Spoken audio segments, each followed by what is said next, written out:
Bonjour. Ah, non, Déborah, tu as battu le record. Toujours fidèle. Dieu te bénisse, servant de Dieu. Déborah Quadio, le Seigneur te bénisse. Toujours à l'heure. Le Seigneur te bénisse. Oui, Marie Pisca, sois bénie. Aujourd'hui, nous sommes encore là pour les 100 jours de prière où nous allons partager des moments importants sur le prophétique. Et comment utiliser le prophétique pour prier, pour influencer la décennie et influencer ce siècle nouveau dans lequel nous rentrons. Satan, tu as échoué. Sorcier, tu as échoué. Mari de nuit, tu as échoué. Esprit des eaux, tu as échoué. Pauvreté, tu as échoué. Stérilité, tu as échoué. Célibat, tu as échoué. Esprit de guerre, tu as échoué. Moi, je te connais aujourd'hui. Bonjour à vous Tu as tous. échoué.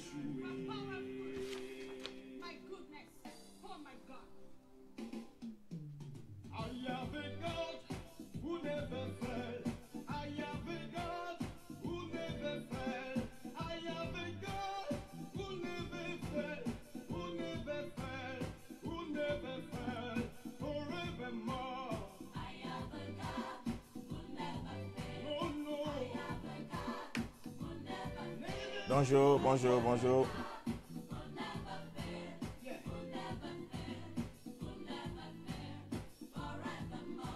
Le Dieu de mon prophète n'échoue jamais. Le Dieu de ma foi n'échoue jamais. Je sers un Dieu qui n'échoue jamais. Qui n'échoue jamais. Qui n'échoue jamais. Pour tous les temps, celui que je sers, celui que je sers. Bonjour, bonjour, bonjour, bonjour. Celui que je prie. Accélération divine 2020-2030. Jamais, jamais, jamais.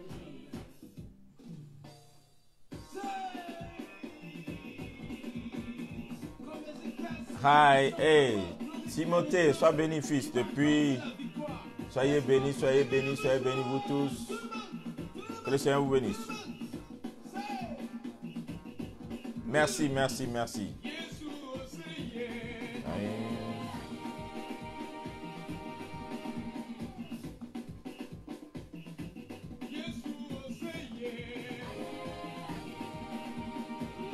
Alors, envoyez les cœurs, les j'aime pour notifier ceux qui ne sont pas encore connectés.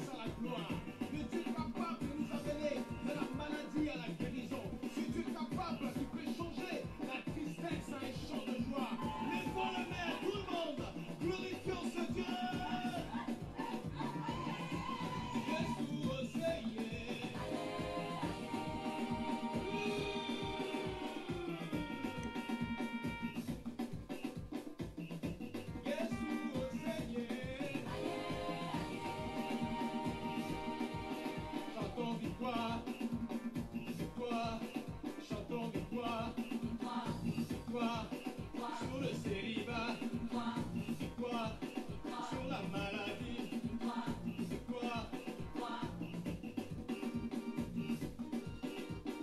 Maintenant, dis à la mort, mort, où est ton aiguillon? Mort, où est ta force? Mort, où est ton aiguillon? Bonjour, bonjour, bonjour, bonjour. Faut simplement t'annoncer que le Dieu On commence avec un thème très important cette semaine. mort ressuscité le troisième jour. Et je déclare pour toi que la résurrection s'opère dans tous les domaines de ta vie. Chantons victoire, victoire, chantons victoire, Shalom, shalom, shalom à vous tous. chantons victoire, victoire, chantons victoire, et victoire. Tout le monde, élevez les mains, élevez les mains, élevez les mains, élevez les mains, élevez les mains, élevez les mains, élevez les mains, élevez les mains. Si toi tu es là, si tu veux recevoir ton miracle, simplement, ne reste pas ici, mais lève les mains plus fort. Tout le monde, élevez les mains, élevez les mains, élevez les mains, élevez les mains, élevez les mains, élevez les mains, élevez les mains, élevez les mains. Yeshua Yahweh,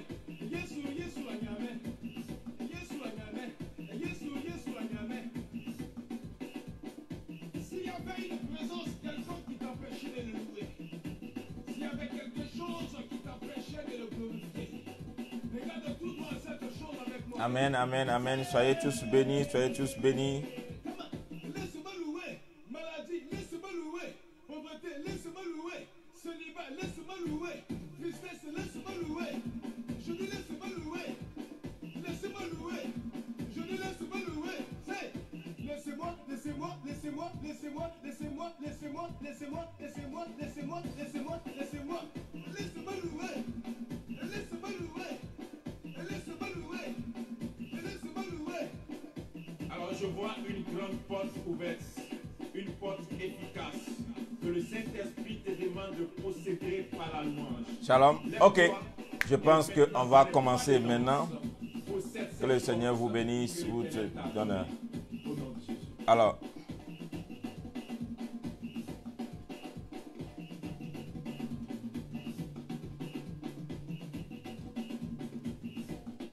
Dieu vous bénisse.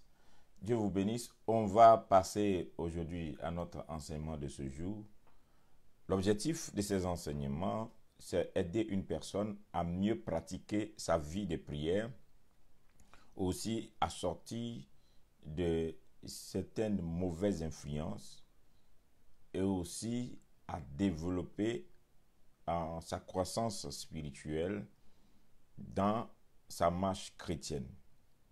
Aujourd'hui, je vais toucher un point important, c'est on va aller sur au moins 5 séries, ce qui concerne le prophétique, les actes prophétiques et leurs influences sur l'homme. Et on va parler pas à pas pour expliquer, et selon les Écritures, et aujourd'hui nous prenons le cas des autels. Comprendre le cas des autels, afin de ne pas être victime de certains actes prophétiques, aussi, afin aussi d'avoir des bénéfices de certains actes prophétiques.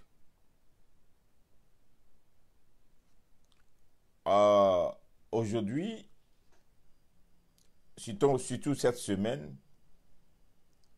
ce dont je vais parler, prêtez très attention et prenez des notes. J'ai demandé au début de ces 100 jours que chacun ait son cahier pour prendre des notes, parce que quand on donne un enseignement, chacun, le Saint-Esprit traduit ça dans l'esprit de chacun selon ce qu'il veut faire avec la personne. Donc, au fur et à mesure qu'un enseignement passe, c'est pourquoi vivre l'enseignement en live a beaucoup de bénéfices aussi. Donc, quand tu l'écoutes, il y a dans ta pensée, le Saint-Esprit peut traduire ça d'une manière pour que tu comprennes et que tu l'utilises dans ton cas précis afin que tu tires des bénéfices.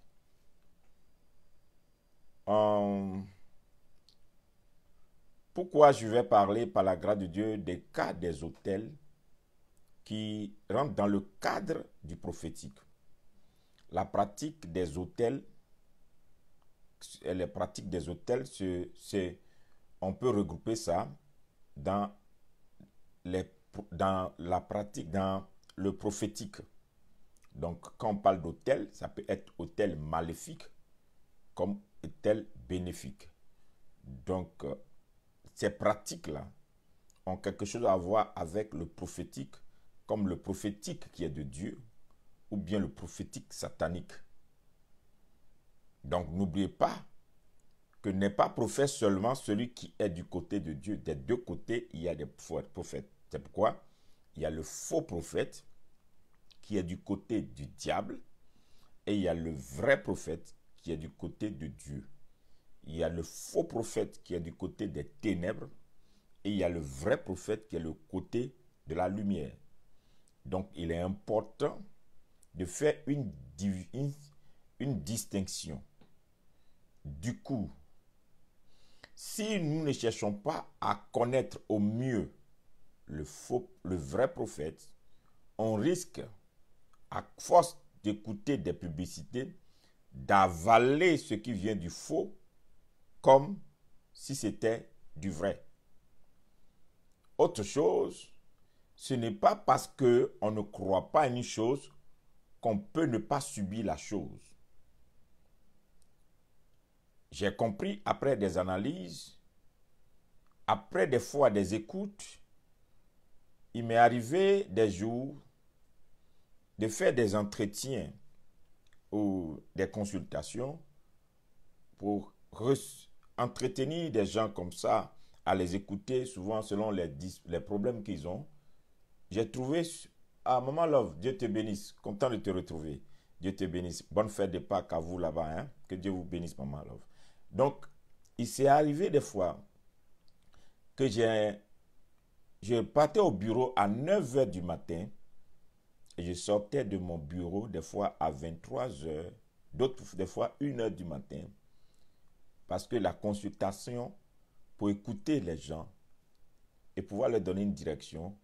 Et je me suis rendu compte que malgré les années qui avancent, les hommes ont toujours quelques problèmes en chaque saison, en chaque année. Il t'arrive de retrouver les mêmes personnes, pas dans les mêmes besoins, pas dans les mêmes problèmes, mais avec d'autres besoins et d'autres problèmes. Ce qui veut dire qu'en grande majorité, on a le Christ, mais il y a beaucoup qui ne sont pas déliés. Il y a beaucoup de vies chrétiennes qui sont, comme Jésus a ressuscité Lazare, mais ils ont des liens et ils ne comprennent pas. Comment être délié? Donc le principe des autels est un principe puissant qui peut construire comme détruire. Et donc celui qui méprise cela, ce n'est pas parce que tu méprises ou bien tu ignores une chose que la chose n'existe pas. C'est comme, je me rappelais il y a des années, il y a une forme d'enseignement qui était sortie où on disait, vous parlez trop des démons. Ignorez les démons. Mais par contre, c'est pasteur qui avait enseigné ces choses en son temps que les démons n'existent pas. Les sorciers n'existent pas. Ces choses n'existent pas. Aujourd'hui, se sont retrouvés en face de ces réalités et sont obligés de les combattre. Ceux qui ont ignoré le combat spirituel dans leur ministère, qui ont ignoré la délivrance, qui ont ignoré certaines choses, formes de prière, se retrouver en face de ces réalités. Pourquoi? Ce n'est pas parce que tu ignores le diable que le diable n'existe pas. Même Jésus a dit, allez, vous chasserez les démons en mon nom. Donc, on ne peut pas dire que les démons n'existent pas. Donc, ici, on s'est rendu compte qu'il y a trop de chrétiens rétrogrades. Une chose importante que vous devez savoir, dans le monde entier aujourd'hui, dans le milieu chrétien, il y a plus de rétrogrades que de convertis. Les gens qui perdent la foi, les gens qui abandonnent la foi, les gens qui quittent l'église, qui se retrouvent dans d'autres religions, sont plus nombreux que ceux qui se convertissent. Et qu'est-ce qui amène ce fléau? Qu'est-ce qui fait que ces personnes abandonnent la foi chrétienne et retournent d'autres dans le monde, et d'autres se retrouvent dans d'autres religions? On attribue ça malheureusement, parce que les gens ne vont pas en profondeur pour faire des analyses.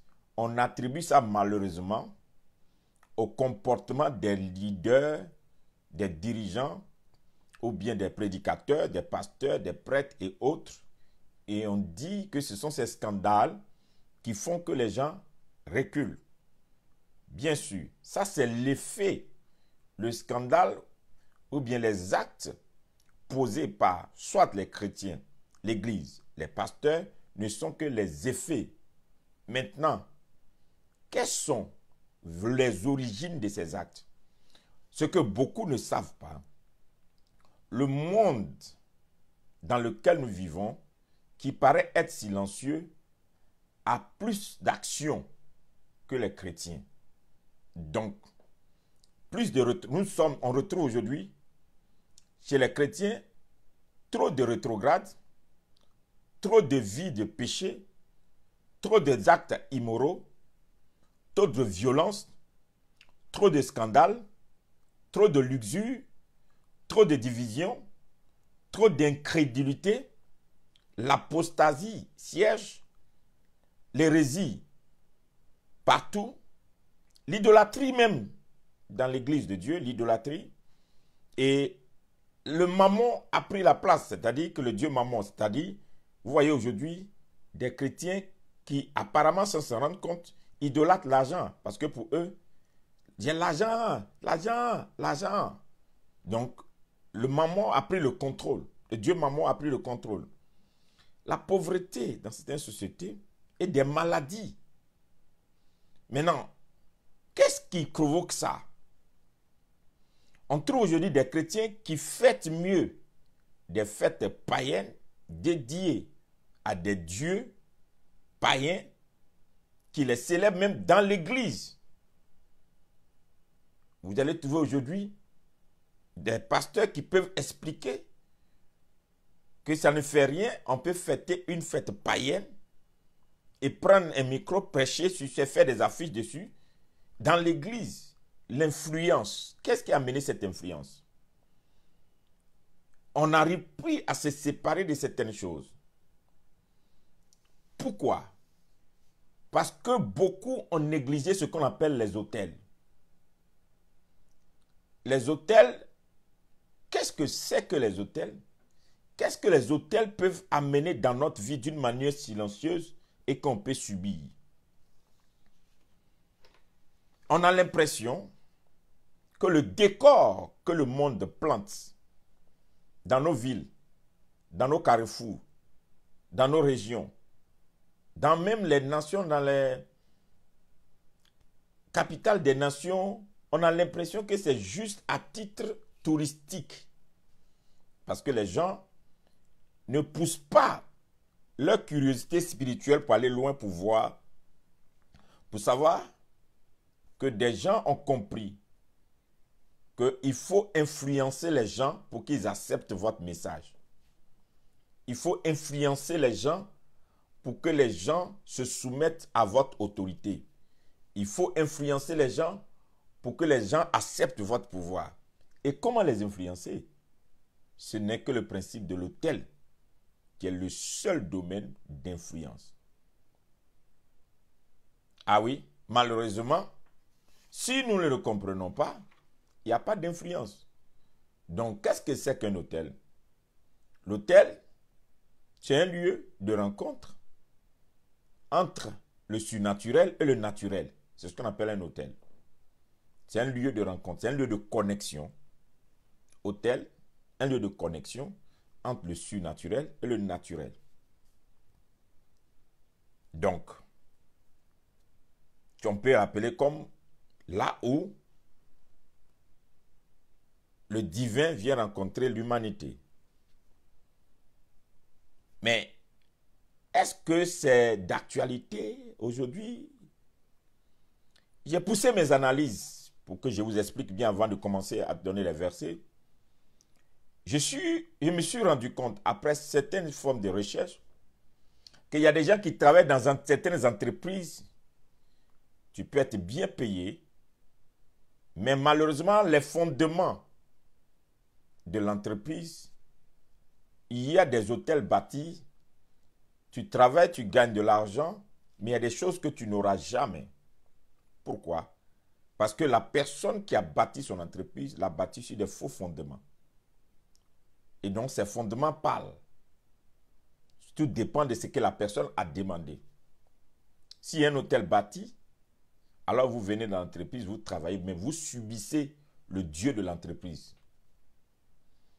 Donc, il y a des gens, par exemple, que au cours des délivrances, de la démologie, on s'est rendu compte que des gens ont des problèmes de stérilité et ces problèmes ne viennent pas dans leur maison ou bien même d'eux-mêmes. Ces problèmes viennent seulement du cadre dans lequel ils sont parce qu'ils sont assis dans une entreprise et l'entreprise dit ici, on ne tombe pas enceinte. Donc tu prends une grossesse, tu perds la grossesse. Soit, il se trouve qu'il y a des gens qui n'étaient jamais violents, qui se retrouvent dans un environnement juste parce qu'ils ont besoin d'une formation, bien de quoi. Certaines écoles même qu'on appelle écoles, qui a de mauvais fondements. Ton enfant, tu l'amènes à l'école et du coup, l'enfant commence à avoir des attitudes et devient violent. Tout dépend de l'hôtel qui a été bâti, qui influence. Mais personne ne voit. Il y a des gens qui étaient des gens vraiment qui craignaient le Seigneur, qui craignaient Dieu, qui avaient une bonne vie, qui avaient une vie, en tout cas, bien. Jusqu'au jour où ces personnes se retrouvent dans un quartier, se retrouvent dans un environnement, et du coup, on ne comprend plus. Ces personnes commencent à vivre une mauvaise vie. Ces personnes commencent à vivre une vie de saleté. Et puis tu te poses la question, mais ce gars-là n'était pas comme ça. Ce monsieur n'était pas comme ça. Qu'est-ce qui lui est arrivé? Il y a d'autres qui, je vais arriver sur les offrandes qu'on donne à l'autel satanique, qu'on ramène à des gens, et les gens ne savent pas qu'il y a d'autres, étant en contact seulement avec certaines choses, tu as une mauvaise influence, tu commences à vivre une mauvaise vie. Donc il y a plein qui sont à l'église, qui ne sont plus convertis, ils ont rétrogradé. C'est-à-dire que quand on dit que tu as rétrogradé, c'est que tu as perdu la foi et tu ne vis plus dans la crainte de Dieu. C'est-à-dire qu'il y a des choses que tu fais, tu t'en fous. L'essentiel, tu dis seulement le nom de Jésus. Donc vous voyez quelqu'un par exemple, qui peut dire le nom de Jésus, il y a la cigarette dans la bouche. Quelqu'un qui dit le nom de Jésus, qui fait la prostitution. Toi, mais tu sais que la vie que tu mènes, c'est une vie de prostitution. Ça ne te dit rien. Tu répètes le nom de Jésus. Tu vis le nom de Jésus, mais quand on te voit habillé, ton comportement, ça n'a rien de Jésus. C'est-à-dire que tu es rétrograde. On ne sent pas la crainte de Dieu en toi. Tu as rétrogradé. Oui, bon, et combien aujourd'hui, même vous les voyez avec le micro en train de prêcher, l'arrogance dans leur bouche, ça n'a rien. On peut dire des bonnes choses. On peut être éloquent. On peut réciter des vérités. Et les gens disent que, waouh, ce qu'il dit est vrai. Tu peux avoir 100 000, 200 millions, 10 millions de vues. Et puis les gens t'applaudissent. Mais toi-même, quand tu t'assois, tu sais que tu n'es pas converti. Tu sais que, en tout cas, ça ne va pas. Parce que tu as rétrogradé. Donc, nous nous retrouvons aujourd'hui avec beaucoup de rétrogrades qui nous entourent et qui n'ont plus rien de Dieu. Quand tu as rétrogradé, tu n'as plus de connexion avec le Saint-Esprit. Quand tu as rétrogradé, ta vie de prière ne te dit plus rien. Quand tu as rétrogradé, la méditation ne te dit plus rien. Quand tu as rétrogradé, tu ne poursuis que des choses vaines de ce monde. Donc, dans toutes ces analyses, j'ai décidé d'aider certaines personnes. Des choses que j'avais déjà pris pour bénir certains de mes enfants. Tous ceux qui sont mes enfants, eux, ils connaissent. Mais je me suis rendu compte que beaucoup ne connaissent pas. Donc, quand tu vis dans un environnement où il y a des mauvais hôtels, des faux hôtels, l'hôtel te fait subir. Les faux hôtels te manipulent. Les faux hôtels te dominent. Les faux hôtels peuvent t'amener même jusqu'au sacrifice suprême sans t'en rendre compte. Donc, tu es attiré par une force, mais tu ne sais pas ce qui t'attire. Quelque chose t'amène à poser des actes, mais tu ne sais pas. Tu es contrôlé. Parce que le rôle de l'autel, c'est de contrôler l'homme, d'influencer l'homme, de diriger l'homme, de conduire l'homme. C'est le rôle de l'autel. Donc, il y a des gens qui sont très influencés par des mauvais autels. Donnez-moi le cœur, partagez la vidéo, quelqu'un en a besoin. Allons rapidement pour comprendre depuis quand l'histoire de l'autel a commencé. Est-ce que c'est biblique les autels? Oui, c'est biblique. Et aujourd'hui, c'est indéniable que ce soit un homme de Dieu, qu'il soit prophète, pasteur, évangéliste, docteur, grand enseignant, théologien, il ne peut pas renier l'autel. S'il renie l'autel, c'est que lui-même, il renie sa confession. Il renie sa profession. Pourquoi? Quand tu t'arrêtes sur n'importe quel pupitre, que ce soit en marbre, que ce soit en argent, que ce soit en vitre, que ce soit en bois, que ce soit, je ne sais pas, à n'importe quel niveau, et puis tu prends le micro, et de là, tu commences à parler à des hommes, tu es arrêté sur un autel. Ah oui? Tu es arrêté sur un autel. La hauteur que tu prends sur les autres, afin de leur communiquer ce que tu as comme message, tu es sur un autel. Donc, à l'autel, tout le monde va à l'autel. Il n'y a pas une personne qui se dit, non seulement que tu sois chrétien ou non chrétien, que tu adores notre Dieu ou bien un autre Dieu, toutes les religions se retrouvent à l'autel. Donc, le principe de l'autel est appliqué à tous. Quand tu adores, tu fais tes sacrifices à qui? Ton Dieu là, tu ne l'adores pas chez toi à la maison, tu l'amènes, tu amènes quelque part à un point de rencontre, tu vas lui déposer ton adoration. C'est un autel. Donc, à la naissance, tu vas à l'autel. À la mort, tu vas à l'autel. Le jour de ton mariage, tu vas à l'autel. Tu veux la délivrance, tu vas à l'autel. Tu veux le témoignage, tu vas à l'autel. Pour rendre le témoignage, c'est à l'autel. Pour avoir la prédication, c'est à l'autel. Pour les bonnes nouvelles, c'est à l'autel. Les vœux, c'est à l'autel. Les dîmes, les offrandes, les actions de grâce, c'est à l'autel. Les alliances, c'est à l'autel. Tout se passe à l'autel. Donc, ne pas chercher à comprendre le principe de l'autel, c'est se fouvoyer soi-même. Donc, regardons déjà pour comprendre qu'est-ce qui est dit dans la Bible concernant l'autel. Genèse 8, le verset 20. Noé bâtit un autel à l'Éternel. Il prit de toutes les bêtes pures, de tous les animaux purs, les oiseaux, et offrit des holocaustes sur l'autel. Verset 21.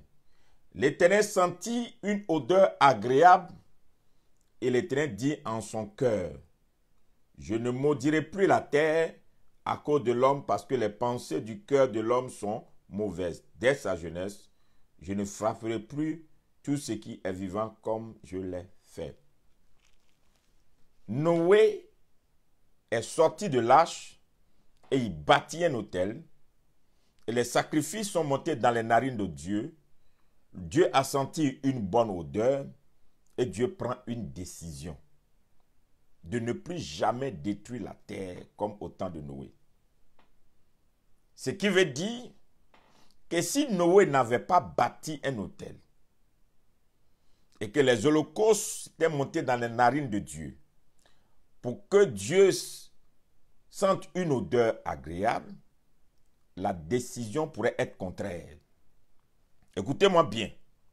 Donc, que tu sois chrétien ou pas, si tu écoutes ce message, ça t'interpelle. Parce que des fois, tout le monde fait des sacrifices. Tout le monde fait des offrandes. Tout le monde adore quelque chose. Et donc, quand tu envoies vers ce Dieu que tu adores, s'il n'a pas agréé, c'est une autre décision. S'il a agréé, c'est une autre décision. Donc, dès que ce Dieu-là agrée ton offrande, donc, il active une décision. Donc là, Dieu a exaucé Noé. L'autel de Noé va parler pour l'humanité. Va dire maintenant, Dieu dit, je ne vais plus détruire l'homme à cause de l'autel de Noé. Donc Noé a bâti un autel. Nous, on ne vivait pas. On n'existait pas. Mais Dieu prend une décision qui court jusqu'à nous aujourd'hui. Et la décision dit que Dieu dit, waouh, je ne maudirai plus la terre à cause de l'homme, parce que les pensées du cœur de l'homme sont mauvaises dès sa jeunesse, et je ne frapperai plus tout ce qui est vivant comme je l'ai fait. Donc, l'acte de Noé amène Dieu à prendre décision jusqu'à nous. Ça fait combien de milliers d'années? Donc, un autel peut influencer toute une génération, toute une époque, influencer même des siècles. Tout dépend de l'autorité, du charisme, de la personne qui a bâti l'autel et aussi du Dieu à qui la personne a bâti l'autel. Donc, si tu comprends ça, donc imagine qui a été influent dans votre vie, dans votre génération, dans votre histoire, dans votre nation, et qui a pu faire des sacrifices pour des dieux ou bien pour un dieu, et des fois influencer votre vie jusqu'à ce que tu ne te rendes pas compte qu'il y a des décisions qui n'étaient plus. Donc le lieu, l'autel, est un lieu où il y a des décrets. On prend des décrets sûrs. Donc important de comprendre qu'est-ce que c'est que l'autel, les autels. Allons dans Genèse 12. Genèse 12, Genèse 12, le verset 7. L'Éternel apparut à Abraham et dit, je te donnerai ce pays, je donnerai ce pays à ta postérité. L'Éternel apparut à Abraham et dit, je donnerai ce pays à ta postérité. Et Abraham bâtit là un autel à l'Éternel qui lui était apparu. Donc, Abraham, Dieu apparaît à Abraham, et Dieu parle à Abraham, Dieu lui dit, je te donnerai ce pays, et je le donnerai à ta postérité. Et Abraham bâtit un autel. Donc, Dieu apparaît, Dieu se révèle à Abraham, et Abraham va sceller la promesse de Dieu sur un autel. Dieu lui dit, je donnerai ce pays à ta postérité. Puis Abraham laisse là un autel pour dire, ce que tu as dit là, je te prends au mot ici. Il faut que ma postérité possède ce pays. Donc un autel devient un instrument influent pour sceller une alliance, pour sceller une promesse entre une divinité et l'humanité.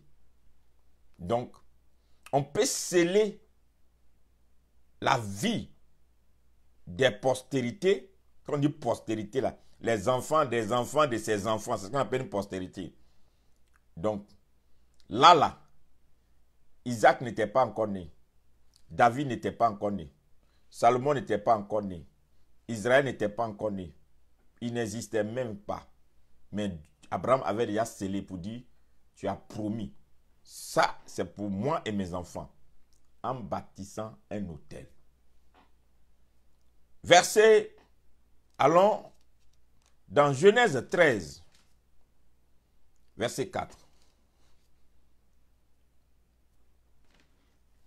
Genèse 13, verset 4. Au lieu où était l'autel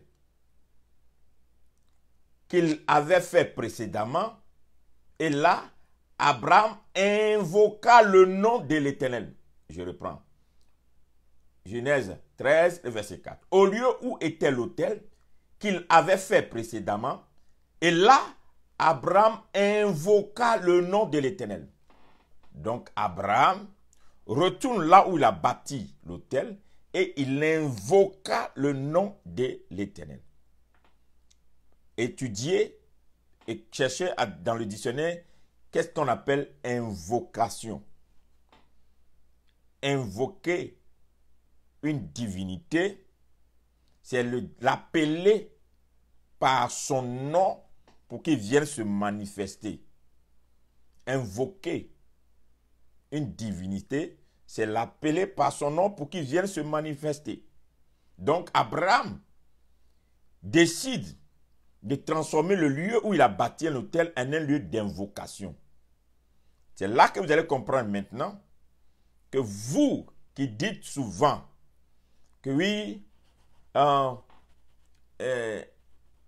les prophètes l'ont pardonné, ces choses-là, c'est du passé, c'est important. Dans vos villages, dans vos villes, dans vos régions, même actuellement dans le monde civilisé où nous sommes, vous voyez que les gouvernants ou bien des gens, ils ont des réunions secrètes, des rendez-vous secrets, mais pas n'importe où. Ils ont ça toujours dans des lieux qui sont comme des hôtels. Et c'est là qu'ils ils font des invocations pour prendre des grandes décisions, pour gouverner, pour influencer, pour faire des choses. Pourquoi? Parce qu'on ne peut pas invoquer une divinité n'importe où. Donc, pour ceux qui sont africains, tu vois, quelqu'un qui fait d'un arbre dans le village un autel vivant, il va lui faire des libations, il donne de la nourriture, il apporte l'offrande et il commence à faire des incantations. Il dit des choses et jusqu'à quand il déclare des choses, il finit là.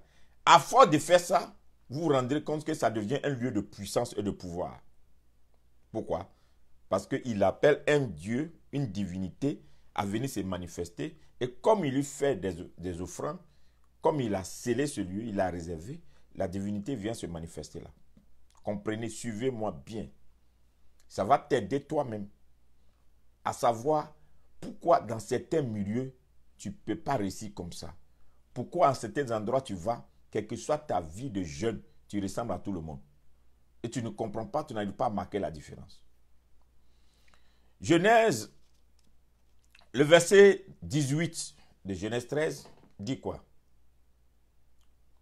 Abraham leva ses tentes et vint habiter parmi les chaînes de Mamré qui sont près d'Hébron. Il bâtit là un autel à l'Éternel.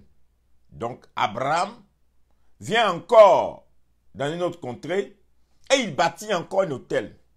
C'est Abraham. Il venait de bâtir un autel à l'Éternel. Mais là, il se retrouve encore dans une autre ville. Il bâtit encore un autel. Est-ce que l'autel qu'il a bâti de l'autre côté ne suffisait pas pour que dans son déplacement, il bâtisse encore un autel? Ça veut dire que l'homme bâtit les autels selon ses besoins, selon les réalités du temps. Donc, il s'est dit, ici encore, j'ai besoin de bâtir des tentes, des maisons solides. Il faut que l'Éternel soit avec moi.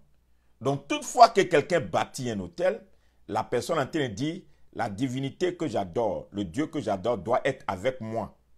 Donc, je lui laisse un autel où je viens le rencontrer. Suivons bien. Suivez, je vous en prie. Partagez la vidéo, ça fait du bien. Et suivons. Genèse 22, le verset 9. Genèse 22, le verset 9.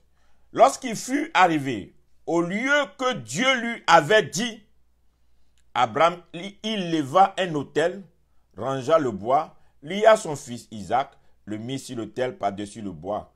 Puis Abraham étendit la main et prit le couteau pour égorger son fils. Et l'ange de l'Éternel l'appela des cieux et lui dit, Abraham, Abraham.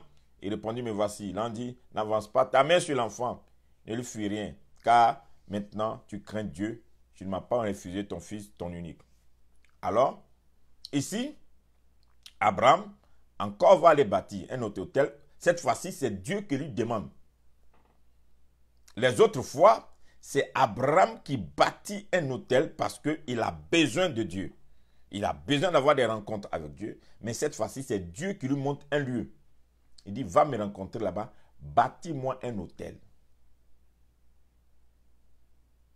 Donc, il y a des gens qui ont des intimités profondes dans leur manière d'adorer, à telle enseigne que l'intimité qu'ils ont avec cette divinité les pousse maintenant, la divinité leur donne des révélations, les pousse à poser des actions, parce que ces actions doivent agir sur toute une contrée, toute une génération, et ou bien même des postérités. Suivez. Genèse 26, Genèse 26, le verset 25. Genèse 26, le verset 25.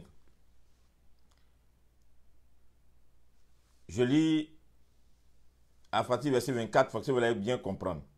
L'Éternel fut apparu dans la nuit et dit, je suis le Dieu d'Abraham, ton père. Donc l'Éternel fut apparu à Isaac la nuit et dit, je suis l'Éternel, le Dieu d'Abraham, ton père. Ne crains point, car je suis avec toi, je te bénirai. Je te multiplierai, je multiplierai ta postérité à cause d'Abraham, mon serviteur. Verset 25. Isaac bâtit là un autel. Il invoqua le nom de l'Éternel. Il y dressa sa tente et les serviteurs d'Isaac y creusèrent un puits. Donc, Dieu apparaît à Isaac à son tour. Et Dieu lui dit, c'est à cause d'Abraham qui va le bénir Isaac. Et Isaac aussi bâtit un autel. Il finit de bâtir l'autel, il creuse un puits, ils ont commencé à s'installer. Donc, ce qui veut dire ici, que Dieu dit à Isaac, à cause de ce que ton père a su m'invoquer, tu as le droit de m'invoquer. Donc, il y a des héritages d'autels qui peuvent être transmis. C'est-à-dire, il y a des gens, que ce soit maléfique ou bénéfique, attention, il y a des gens qui ont reçu l'héritage des autels des pères, de leurs pères, de l'arrière-arrière-grand-père. Donc, il y a des gens qui font certaines pratiques. C'est des choses que leurs parents ont fait et puis ils ont continué de faire. Et c'est important de comprendre si c'est bon, il faut le garder, si ce n'est pas bon, il faut le détruire. À cause de son père. Il y a des choses que tu peux faire à cause de ton père, sans t'en rendre compte. Allons dans Genèse 33, verset 20.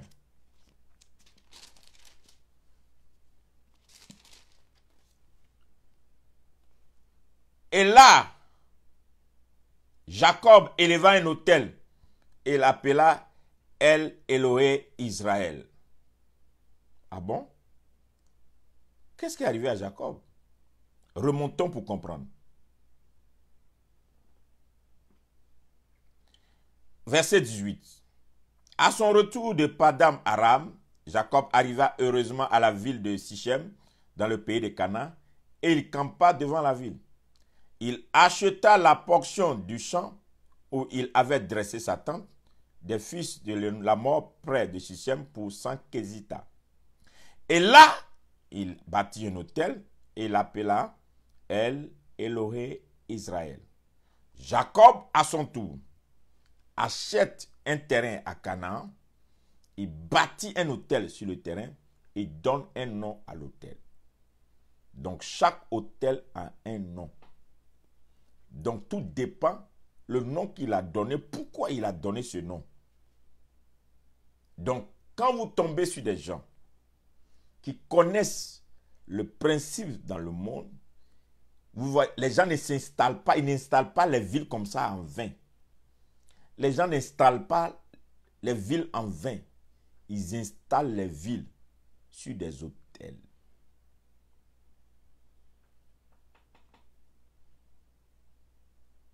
Sur des hôtels. Donc, tu peux subir des choses que tu n'as jamais prévues, tout simplement parce que tu vis sur une ville, ou bien tu es un territoire, que ce soit le fondateur, ou bien les enfants des fondateurs, ont reçu de leur père, si vous ne voulez pas qu'on vous arrache cette ville, si vous ne voulez pas qu'on vous prenne ce pays, si vous ne voulez pas que les gens viennent vous... Attention, rappelez-vous, faites telle chose. Et cette puissance vous gardera toujours. Genèse 35. On était à 33, verset 20. Voilà. Genèse 35, verset 1. Dieu dit à Jacob, lève-toi, monte à Bethel et demeure-y. Là, tu dresseras un autel au Dieu qui t'a apparu lorsque tu fuyais Isaïe ton frère.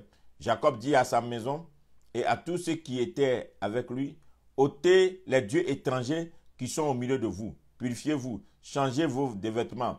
Nous nous lèverons et nous monterons à Bethel. Là, je dresserai un autel au Dieu qui m'a exaucé dans le jour de ma détresse et qui a été avec moi pendant le voyage que j'ai fait.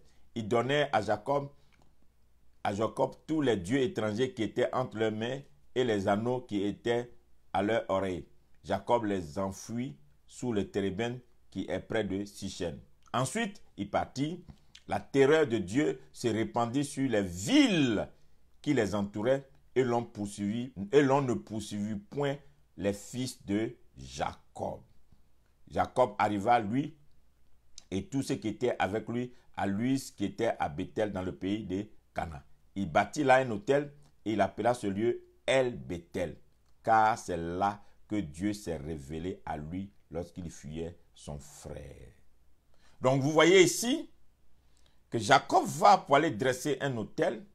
Dieu lui dit, va, bâtis-moi un autel. Et il retourne avec toute sa maison, toute sa famille. Il va pour aller bâtir un autel. Et la Bible dit ici clairement, quand il va pour aller bâtir un autel, il se sanctifie, il se nettoie, il se purifie, il se débarrasse de tout. Et il prend toute sa maison, sa famille, pour aller bâtir un autel à l'Éternel, le Dieu qui s'est révélé à lui. Voici comment est-ce que dans ces derniers temps, il y a des gens qui sont des fois des gens, je ne dis pas inconscients, mais des gens qui n'ont pas de connaissance, des gens qui vivent comme ça, qui ont confiance en tout. Pourquoi dans ces derniers temps, il y a des fois même des pères de famille, des gens qui vont pour aller signer des alliances pour toute une maison, toute une famille, sans informer quelqu'un. Toi, tranquillement, tu vis avec quelqu'un, ou bien tu vis avec une femme, ou bien tu vis avec des gens qui ont des ambitions. D'autres non, ce n'est pas des ambitions qui sont des ambitions de Dieu. Si c'est de Dieu, gloire à Dieu. Mais il y a des gens qui ont des ambitions démesurées, qui peuvent aller prendre leur famille, leurs enfants, leurs femmes et tout, pour aller signer des contrats, pour aller bâtir des hôtels, à votre insu. Et toi, tu es tranquille, mais tu ne sais pas ce qui a pu se passer. Donc, tu commences à vivre des choses, vivre des influences que tu ne comprends pas. Pourquoi? Parce que c'est permis qu'on prenne toute une famille et aller bâtir des hôtels. Donc, tu peux être en train de subir des choses.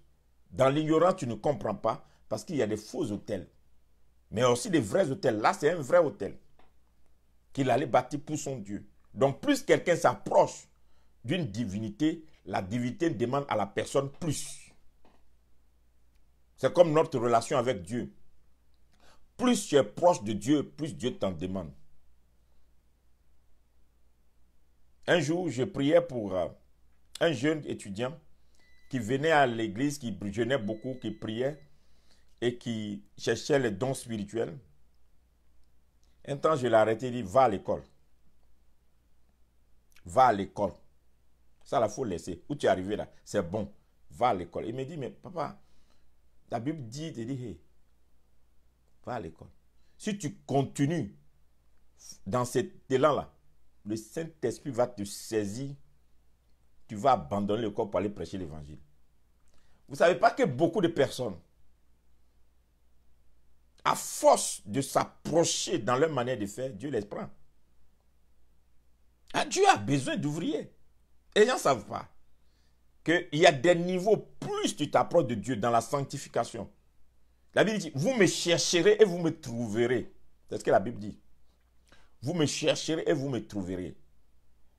Donc, normalement, quand tu es un bon leader, un bon pasteur, quand tu suis les gens, il y a des choses, il faut dire, ça c'est réservé à des gens qui veulent se consacrer entièrement. Sinon, quand Dieu va rentrer, il va te prendre. Il ne faut pas venir dire, je cherche travail ou bien je veux aller. Il va te prendre. C'est vrai, il va te bénir, mais il va te saisir. Donc, quand vous comprenez là, il y a des fois des hôtels qu'on bâtit. Et ces hôtels-là, parce que Dieu nous demande plus. Dieu nous demande plus. Et aussi, dans le monde des ténèbres, les gens qui ont des faux dieux, leurs faux dieux aussi leur demandent plus. Ils étaient partis au départ à un pintade, à un pigeon. Un jour, ça devient mouton. Un autre jour, ça devient... et puis un autre jour, on dit que maintenant, il faut me donner l'homme. C'est un principe. Donc, faut faire très attention à des gens qui sont très ambitieux. Si vous vivez avec des gens qui ont des ambitions démesurées, méfiez-vous. Ne restez pas comme aveugle pour dire non, non, il ne peut pas faire ça. Non, elle ne peut pas faire ça. Non, ceux-là, non. Et les gens qui ont des ambitions démesurées, qui veulent soulever des choses qui pèsent plus qu'eux, ou bien qui veulent réussir à tous les coups dans certains domaines, sont capables de tout. En parlant, passant vers les hôtels. Allons dans Exode. Donc, il est là et il a bâti l'autel et il a donné un nom. Donc, le nom que tu donnes, c'est un nom par rapport à quelque chose. C'est pourquoi il y a des gens, il faut que je m'arrête là encore, il y a des gens, quelqu'un a mis son nom, toi tu ne sais même pas c'est qui, pourquoi, quel contrat il a signé avec son Dieu pour qu'on lui donne ce nom. Toi c'est dans ta bouche, tu l'utilises. Moi je regarde, il y a beaucoup de personnes qui font des choses, tu les regardes. Surtout dans le milieu de la musique.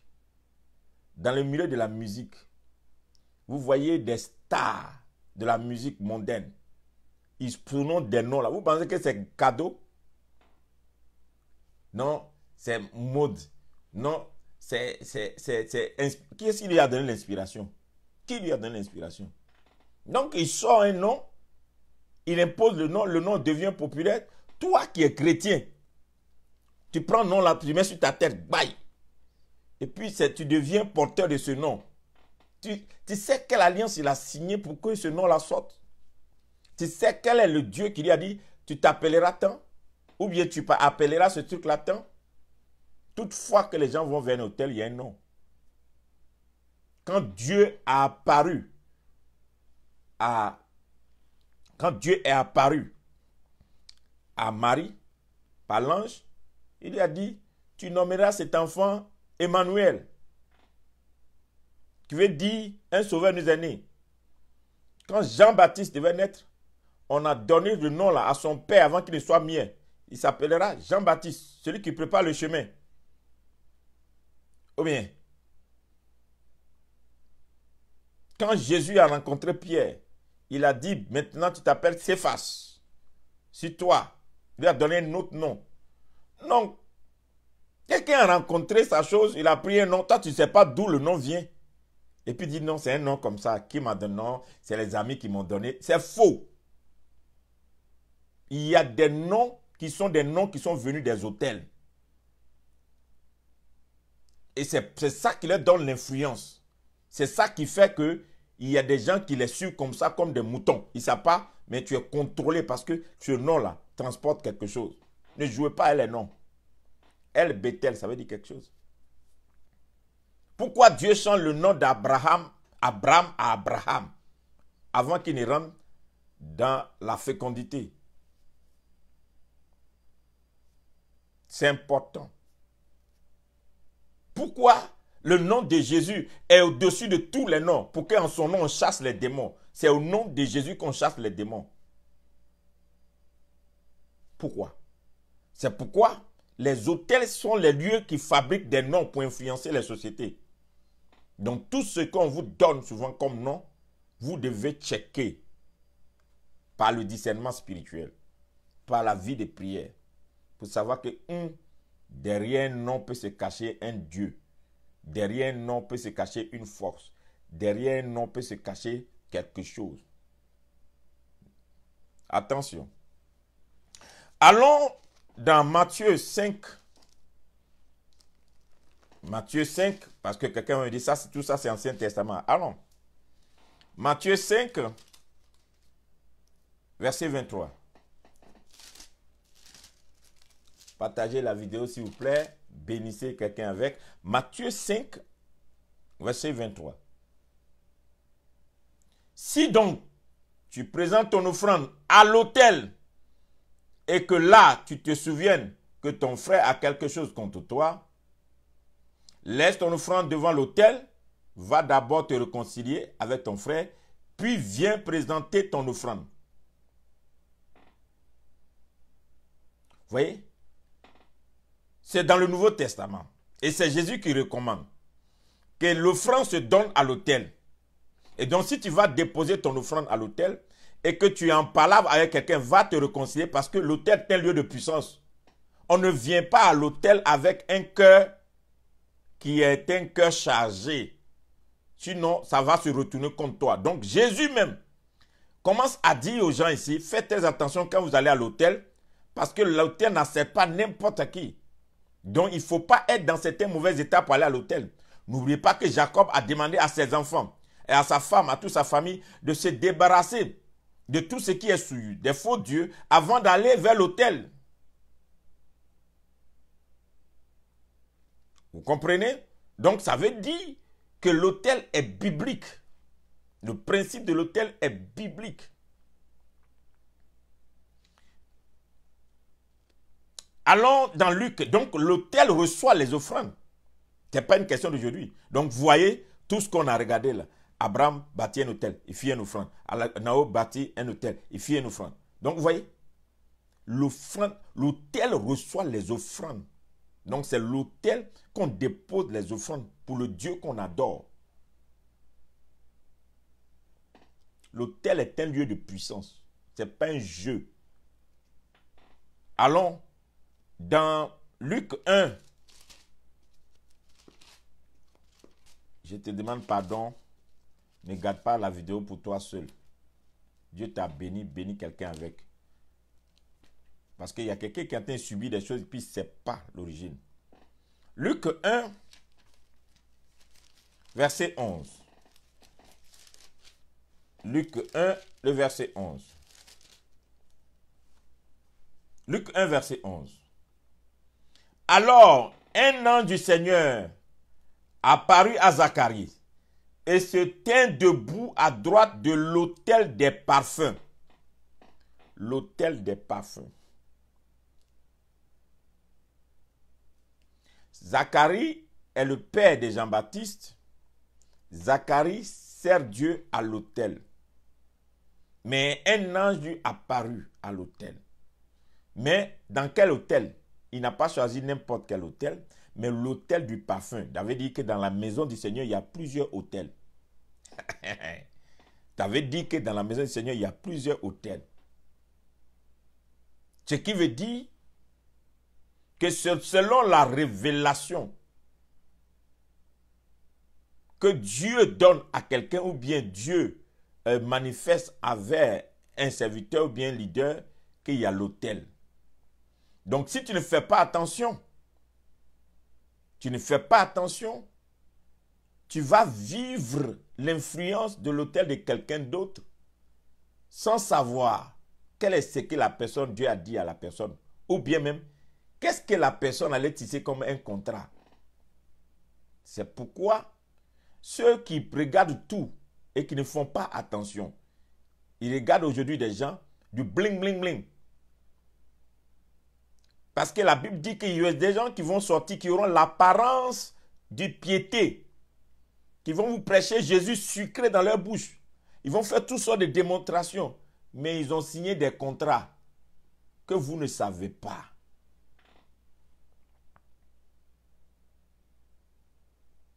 Là, c'est l'ange qui est apparu à Zacharie. Et si l'ange n'est pas apparu alors?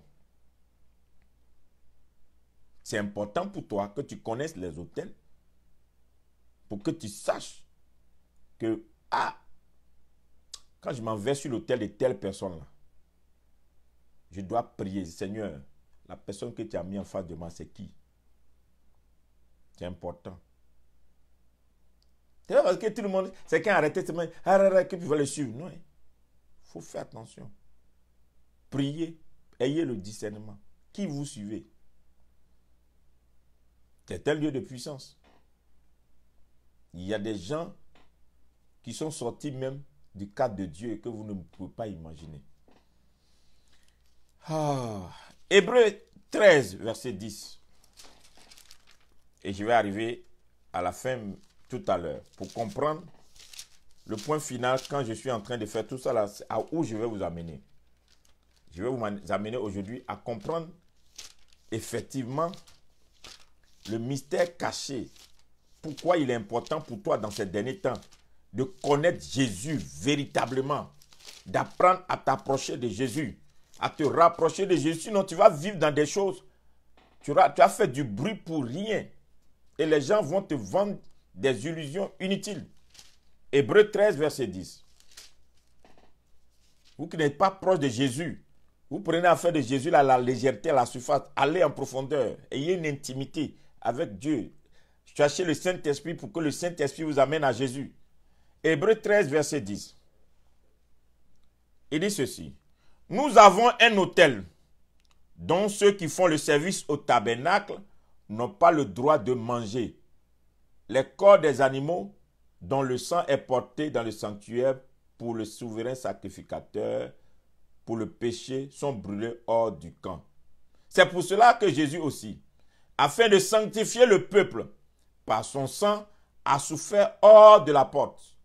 Sortons donc pour aller à lui, hors du camp, en portant son opprobre, car nous n'avons point ici-bas de cité permanente, mais nous cherchons celle qui est à l'avenir. Si vous lisez ce passage, ça vous montre le sacrifice de Jésus, la puissance. Pourquoi le sacrifice de Jésus, on sort hors du camp. Donc je vais vous amener à comprendre la puissance, comment à comprendre le principe de l'autel pour ne pas avoir de n'importe quelle influence. Si tu es influencé par des faux autels, tu dois sortir de ces mauvaises influences. Et vous rentrez dans la vie de certaines personnes, dans leur maison, ils ont des autels. Ne jouez pas avec. Il y a des gens, leur table à manger, c'est des autels. Il y a des gens, vous rentrez chez eux, ils ont des autels, vous ne savez même pas. Vous n'avez aucune idée de ce que le monde dans lequel nous sommes aujourd'hui est capable de faire. Vous n'avez aucune idée de la méchanceté de la race humaine. Vous n'avez aucune idée. Vous n'avez aucune idée. Aucune idée.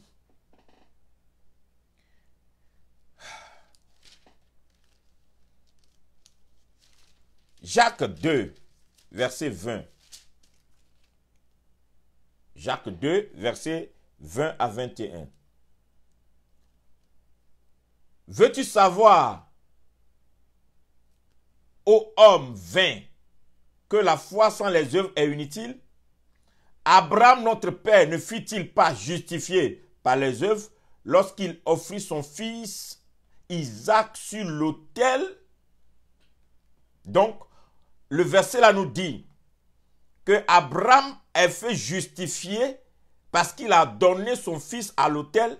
C'est pourquoi Dieu l'a agréé le père de la foi. C'est pourquoi Dieu l'a agréé le père de la foi.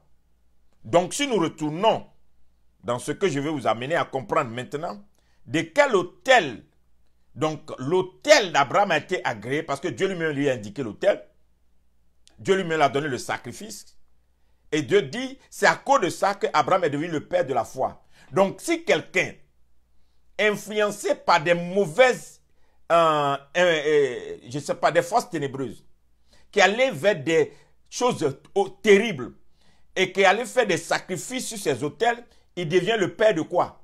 Donc, toute personne qui veut devenir le père de quelque chose, qui ne veut pas s'affilier à Jésus, qui ne veut pas rester sous la protection de Jésus, sous l'influence de Jésus, sous le nom de Jésus, sous le sacrifice de Jésus, qui n'est pas en Jésus et qui allait vers d'autres dieux pour être puissant, pour dominer, pour régner, cette personne-là, elle donne quoi?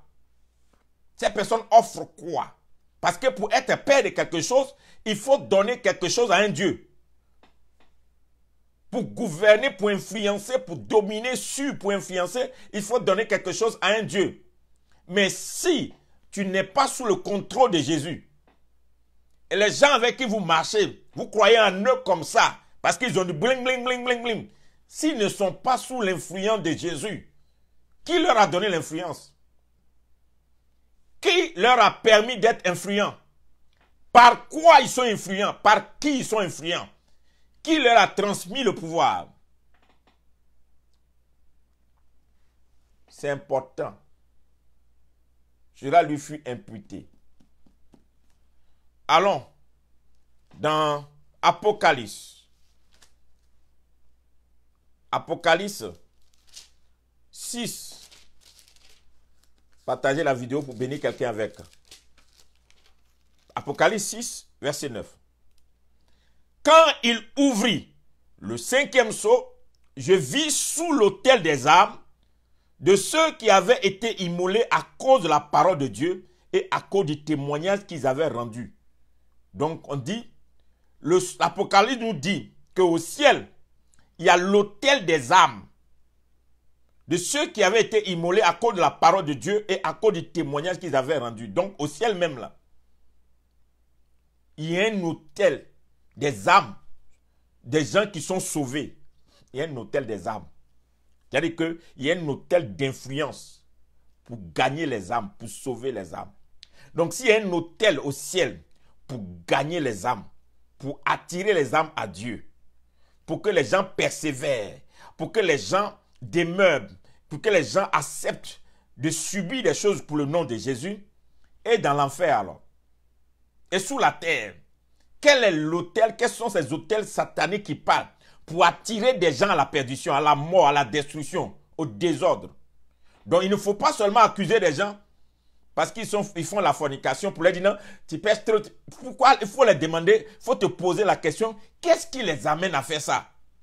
Qu'est-ce qui amène les gens à vivre dans les débauches? Qu'est-ce qui amène les gens à aimer le scandale?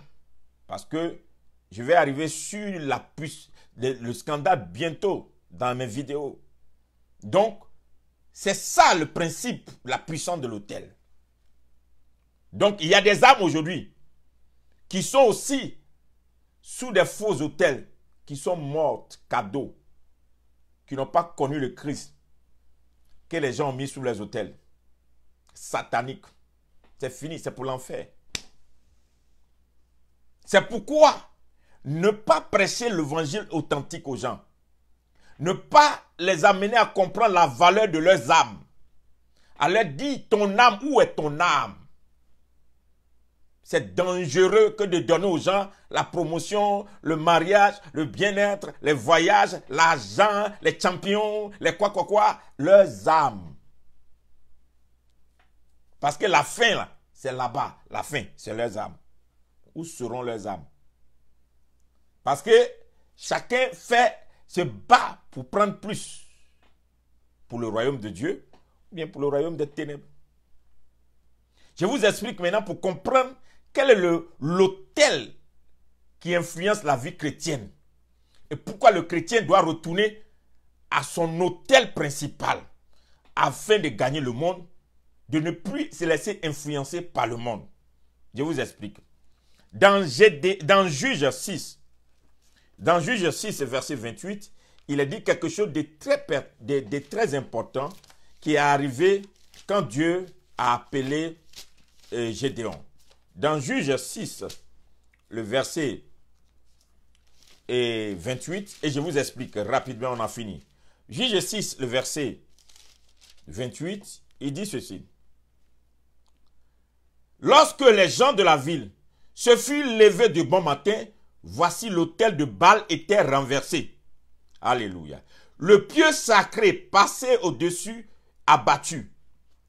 Le second taureau était offert en holocauste sur l'autel qui avait été bâti. Donc quand Dieu appelle Gédéon, Dieu dit à Gédéon, je t'ai appelé vaillant héros. Va avec cette force et délivre Israël. Mais tu as un travail. La nuit là, va dans la maison de ton père. Renverse l'autel qu'on a bâti pour Baal. Rebâtis-moi un autre autel. Et c'est sur cet autel-là que tu tireras la force dont je parle pour pouvoir délivrer ton peuple. Si tu es appelé vaillant héros, si tu n'as pas renversé l'autel, pour prendre la force de cet autel, tu ne seras jamais ce vaillant héros. Et il y a beaucoup de personnes qui ont reçu de grosses prophéties, à qui Dieu a parlé, qui ont eu des révélations, des grandes visions, qui sont certainement de Dieu, mais ils n'ont jamais réussi ce que Dieu leur a promis. Ils n'ont jamais atteint les choses que Dieu leur a données. Pourquoi? Ils n'ont pas compris que quand tu ne connais pas le message de l'autel, Baal peut t'établir sur toi. Et le message de l'autel se trouve où pour les chrétiens? Golgotha est le mont le plus élevé, le lieu que Dieu a indiqué pour le sacrifice suprême, pour les chrétiens, pour ceux qui sont chrétiens. Pour ceux qui ne sont pas chrétiens, ils ont eux aussi pour eux. Mais pour nous les chrétiens, notre lieu de sacrifice suprême, où on tire notre pouvoir, notre puissance, c'est Golgotha. Golgotha. La croix où on a mis Jésus est le pieu sacré. Jésus-Christ est le sacrifice sur la croix. Donc, qu'est-ce que ça veut dire? C'est à Golgotha que Jésus a vaincu, dépouillé les dominations. Donc, à partir de cet instant, quand tu es chrétien, et puis tu n'as pas pris le temps de connaître ce que c'est que le sacrifice de Golgotha, et que tu ne connais pas l'œuvre de la croix, le plus grand message, le message qui sauve, il n'y a pas autre chose que le message de la croix. C'est là-bas qu'il y a tout.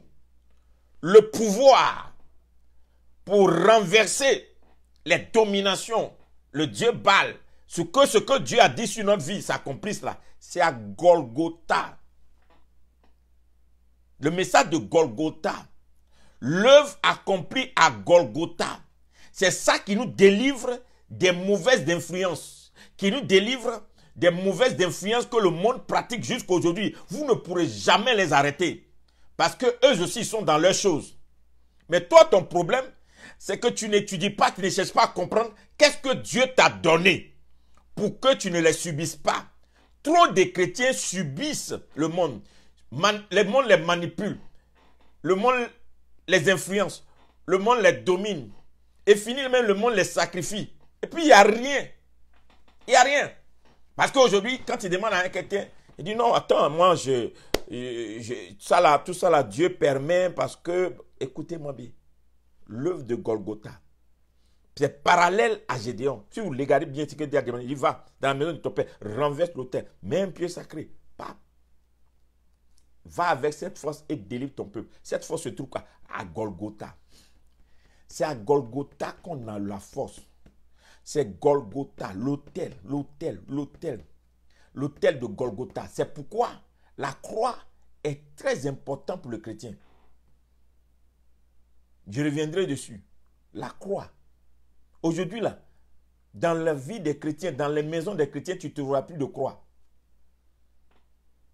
Ils ont tout simplifié. Même dans les églises aujourd'hui, c'est rare de trouver la croix. Mais pourtant, quand vous voyez nos frères les musulmans, eux, ils ont toujours leur croissant sur leur truc, dans leur maison. Mais chrétiens, la croix ne les dit plus rien. Le message de la croix, il a disparu ça. Maintenant là, c'est onction, il veut des choses, voilà, il y a des choses qu'ils cherchent, c'est tout. Mais la croix, c'est la croix qui est notre chose. Reprenez vos croix. C'est le symbole de la chrétienté. Moi, j'ai une vision. C'est vrai que des fois, on peut prendre les images de l'aigle, de l'agneau, l'homme, et tout ça là, selon la Bible. Mais, ce qui est l'autel qui est redoutable, que le diable ne peut pas tenir, c'est la croix. C'est la croix. Écoute-moi bien. Je ne te parle pas de Jésus crucifié sur la croix. Il n'est plus sur la croix, il est ressuscité. Une croix simple. Attends, laisse-moi t'envoyer quelque chose. Une minute. Jesus Christ. Sorry for that. Sorry. Je voulais te montrer, mais je pense que prochainement, parce que ça va changer le programme, ça va changer, tout est organisé, tout tombe, la caméra est tombée, parce que je suis connecté dessus. Bon, sorry. Mais je voulais te montrer, demain je vais te montrer la croix. La croix qu'il te faut là, c'est la croix de Jésus. S'il te plaît. C'est la croix de Jésus. Cette croix-là, il n'y a pas Jésus dessus. La croix est vide. Il est ressuscité dont on parle là. La croix est vide. Mais la croix simple est devenue pour nous l'autel de puissance. Pour refuser les mauvaises influences des gens qui sont en les choses. Donc les hommes ont donné.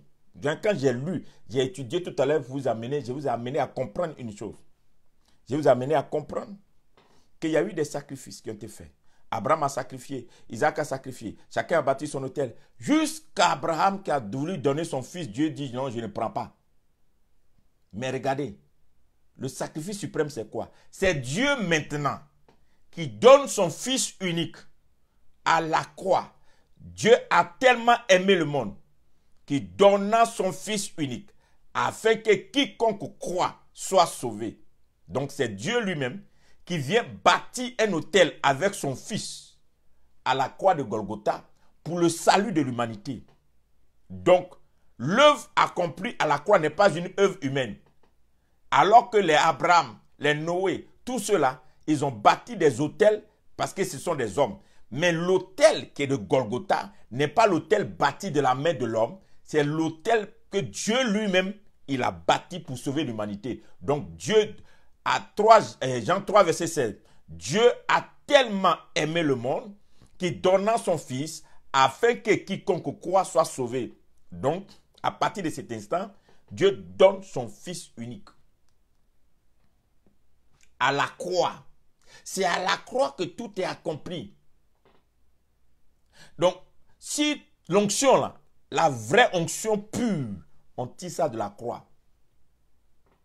La vraie onction, c'est la croix. Il n'y a pas de Saint-Esprit sans la croix.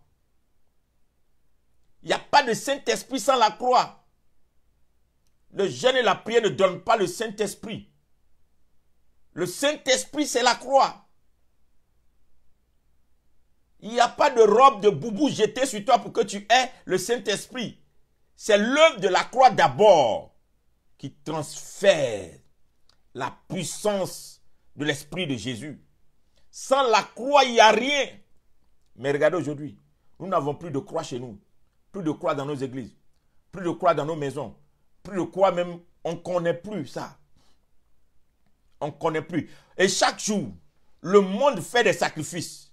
Chaque jour, le monde est en train de faire bâtir des hôtels autour de vous partout. Et vous êtes influencés parce que le monde connaît le message. Il sait que sans hôtel, il n'y a pas d'influence. Il faut bâtir des hôtels pour avoir de l'influence. Et vous bavardez pour avoir des influences. Vous bavardez pour avoir des influences. Vous pensez qu'il faut parler, il faut prêcher. Ézéchiel, verset, pour avoir des influences. Il y a des gens qui sont assis, qui n'ont jamais lu un verset biblique, mais qui vous influencent. Il y a des gens qui ont étudié la Bible à leur manière et qui vous influencent. Pourquoi? Parce qu'ils ont compris. Soit tu es du côté des ténèbres, toi tu es du côté des lumières. Eux, ils ont choisi le côté des ténèbres et ils font bien. Mais nous, on a choisi le côté de la lumière. Tu fais quoi? Tu fais quoi avec? Va avec ce message. Commence à déranger le ciel et demande à Dieu. Qu'est-ce que c'est que l'œuvre de la croix? Qu'est-ce que c'est que l'œuvre de la croix? Le mystère caché de la croix. Cette semaine, je vais vous prêcher les 7 cris de Jésus à la croix. Vous allez comprendre une chose, frères et sœurs. La croix, c'est la base. C'est à la croix qu'il y a la guérison. Le miracle, c'est à la croix. C'est là qu'il a dépouillé de tout. C'est là. S'il n'y a pas, c'est l'autel contre l'autel. La guerre de ces générations, c'est la guerre des autels. Autel contre autel. Pouvoir contre... Il n'y a pas de pouvoir sans autel. Il n'y a pas d'influence sans autel. Il n'y a pas de domination sans autel. Il n'y a pas de règne sans autel. Il n'y a pas de gouvernement, de gouvernance sans autel. C'est l'autel que le lieu où tous viennent chercher l'influence. Donc, eux aussi, ils ont leur autel. Mais toi, ton autel, c'est quoi? C'est pourquoi j'ai dit toujours, une église qui maltraite son autel, qui ne sait pas ce qu'on appelle autel, il n'y a pas d'avenir. Tout le monde va venir jouer. Oui. Depuis que beaucoup ont pris la place de Dieu sur leurs autels, vous voyez le Saint-Esprit bouger encore? Vous voyez le Saint-Esprit bouger encore? Pourquoi? Parce qu'on s'en fout de l'autel.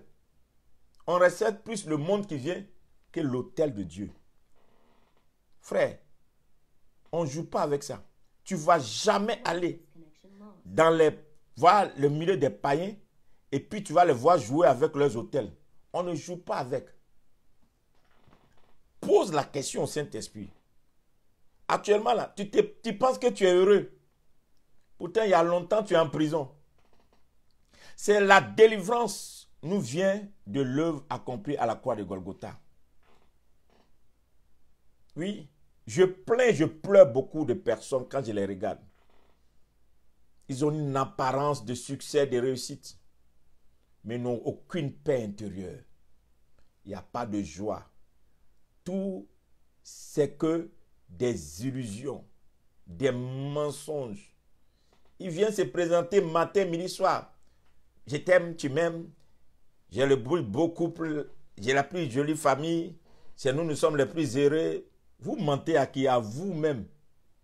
Ils viennent se présenter, Dieu m'a béni. D'autres s'habillent, se maquillent bien. Et ils savent qu'ils ont signé des contrats en bas pour avoir l'argent pour faire ce qu'ils sont en train de faire. Ils se disent qu'à la dernière, ils vont se repentir. Ils ne savent pas que c'est que l'œuvre de la croix. Quand tu es accompli par l'œuvre de la croix, tu bois de l'eau, tu es en paix.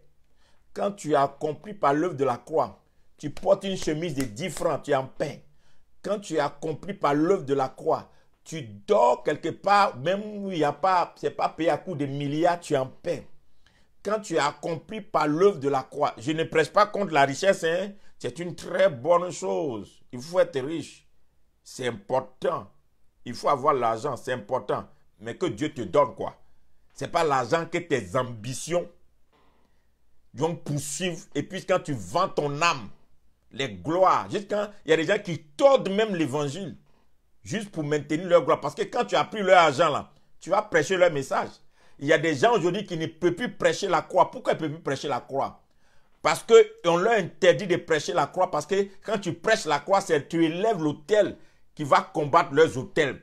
Puisque eux, leur argent qu'ils te donnent là, ils prennent ça sous autre autel. Puisque leur richesse qu'ils te donnent, c'est sous autre autel qu'ils prennent. Ils vont te dire, ton message maintenant, il ne faut plus dire telle chose. Hein. Il y a telle chose que tu ne peux plus dire. Il faut leur vendre tout ce que tu veux.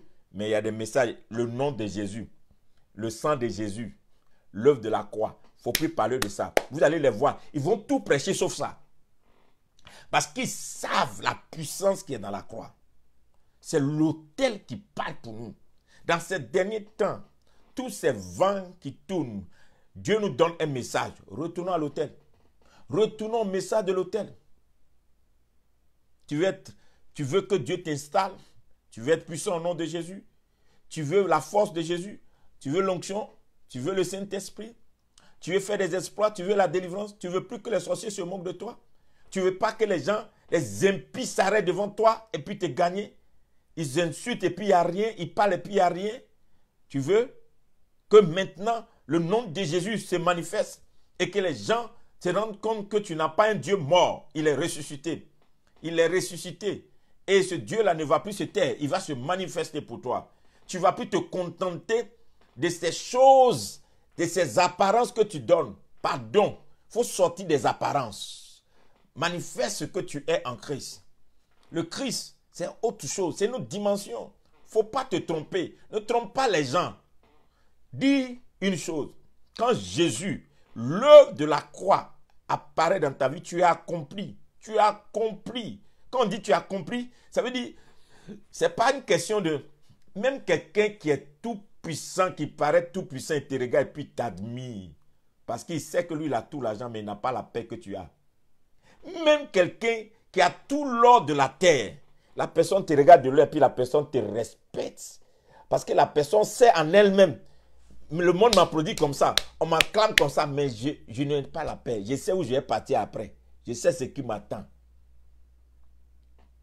Il y a des gens qui vendent leur âme pour avoir ce que Jésus leur a déjà donné à la croix de Golgotha. Il y a des gens qui vendent leur âme pour aller prendre ce que Jésus leur a déjà livré, ce que Jésus a déjà vaincu là. C'est ça, ils sont encore se donner parce qu'ils ont l'impression que l'affaire de Jésus là, c'est trop facile. C'est pourquoi, dans ces derniers temps, il a dit, ceux qui vont m'adorer en esprit et en vérité. Tu connais la vérité de la croix. Les autres ont gardé leur symbole. Toi, tu as quoi? Un jour, j'étais allé dans un restaurant au Canada et je vois les frères hindous qui ont fait, ils ont déposé à l'entrée de leur restaurant là, ils ont mis leur image, les trucs, ils ont mis des bougies, ils ont mis les tout, ils ont mis. Tu rentres, c'est un grand restaurant pour aller manger. Tu rentres dans le restaurant, tu vois leur Dieu là qui est à l'entrée là, et puis ils ont mis des bougies, ils ont jeté des fleurs comme ils veulent au Canada. Hein. Ils ont jeté des fleurs. Et puis, chacun rentre. Puisque dans tous les pays du monde aujourd'hui, il y a la liberté de culte. Qui t'a empêché? Personne ne t'a attaché ta main pour dire il ne faut pas montrer ton Jésus. C'est toi-même. Toi-même. Tu as honte de ton Jésus. Tu as honte de la croix. Tu as honte de l'œuvre de la croix. Mais les autres, ils n'ont pas honte de leur Dieu. Ils n'ont pas honte de leur Dieu. Donc, quand j'ai regardé, j'ai dit, waouh. Mais combien de personnes peuvent rentrer aujourd'hui dans nos églises et voir la croix? Dans nos maisons et puis voir une croix. Ou bien rentrer quelque part dans ton bureau pour savoir qu'il y a une croix, toi qui es le PDG. Rentrer aujourd'hui dans un truc et puis voir une croix pour dire que, ah, vraiment tu es chrétien? Non. On dit, chrétien c'est dans le cœur. Si tu es sauvé, ça s'extériorise. Moi, ce qui est sur ma vie chrétienne, là, Dieu seul connaît moi. Je n'ai pas envie que ce qui est sur, on est dans le monde et tout le monde fait ce nom. Je n'ai pas envie. Quoi? Et quand eux manifestent leur Dieu, quand vous mettez en public, eux ils mettent leur Dieu en public. Ils présentent leur Dieu. Ils sont fiers de leur Dieu. Mais toi, ta vie chrétienne, là, c'est une vie de la chambre. Même tes amis avec qui tu marches, là, ils ne doivent pas savoir que tu es chrétien. Parce que tu sais que si tu vas mettre la croix, on va te regarder, on va dire que donc tu es chrétien. Ça vient. Hein? Ça vient. Regardez autour de vous. Ça vient. Même si tu te caches, ils vont te démasquer. Aujourd'hui, là, tu es tracé partout. Tout ce que tu fais là, on sait. Ta foi. Est-ce que au moins tu vas commencer à démontrer ce que tu es en réalité? Et ne plus regarder à l'apparence. Dans cette décennie, dans ce siècle nouveau dans lequel on est rentré là, sortez des apparences. Sortez des apparences. Soyez vous-même. Jésus est à la porte. Je préfère être comme ce bandit qui est à la croix et qui dit, je sais que je mérite ce que j'ai fait, mais c'est le Fils de Dieu. Sauve-moi. Je préfère être vrai avec Dieu pour reconnaître que je suis un pécheur, un pauvre pécheur. Avec mes faiblesses, je me présente à lui à la croix. Il dit, venez à la croix avec vos fardeaux et je vais vous décharger. Il n'a jamais dit venez à l'église. Il dit venez à la croix. Venez au message de la croix avec vos fardeaux et vous serez déchargés. C'est le vrai message. Quand tu viens à la croix, c'est là que tu es déchargé. Je préfère me présenter à Dieu avec mes faiblesses, que Jésus me sauve, que de me maquiller pour me mettre devant Jésus. Tombeau blanchi, de te mentir et puis tu mens à Dieu. Ce que tu n'es pas, tu dis que tu l'es. Ce que tu ne peux pas faire, tu le promets à Dieu. Dans cette nature de corps pécheresse, il n'y a pas quelqu'un qui est saint. Hein?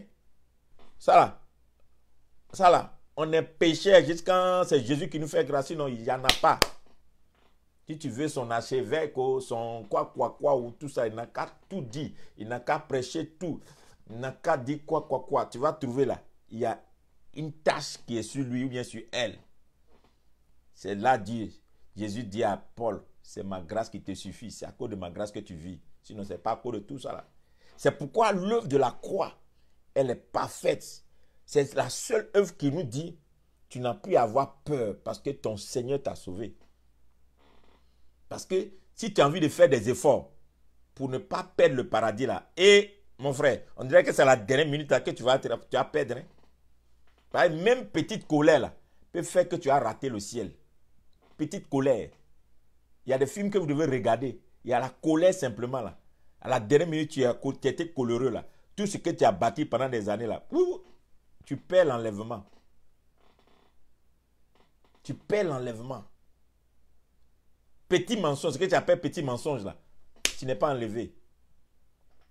Tu as dormi avec ta femme ou bien ton mari la nuit, vous êtes boudé et puis tu n'as pas pardonné, vous êtes réveillé le matin. Ça peut te faire perdre l'enlèvement. Tu peux perdre l'enlèvement. Oui? Quelqu'un t'a appelé, tu es où? Je suis au magasin alors que tu sais que tu es ailleurs là. Tu peux perdre l'enlèvement avec ça. Donc c'est pourquoi il vaut mieux pour toi t'approcher de l'œuvre de la croix parfaite. Pour ne pas tomber. C'est ça qui te soutient. C'est ça qui fait que malgré ton péché, malgré souvent tes erreurs, malgré tes manquements, parce que c'est une nature que tu as, tu es né avec. Tu es né pécheur. Tu vas mourir pécheur. Mais Dieu te sauve pécheur. C'est-à-dire qu'il te sauve dans ta vie de péché pour que tu hérites le ciel. C'est ça le problème. Sinon, tous ceux qui manifestent Saint-Esprit, les gens tombent, il y a des miracles là. Quand ils finissent les miracles là, il y a la tâche qui est là. Tu es pécheur. Mais l'œuvre de la croix de Golgotha, il dit, si tes péchés sont noirs comme le cramoisi, moi je suis prêt à te rendre blanc comme la neige.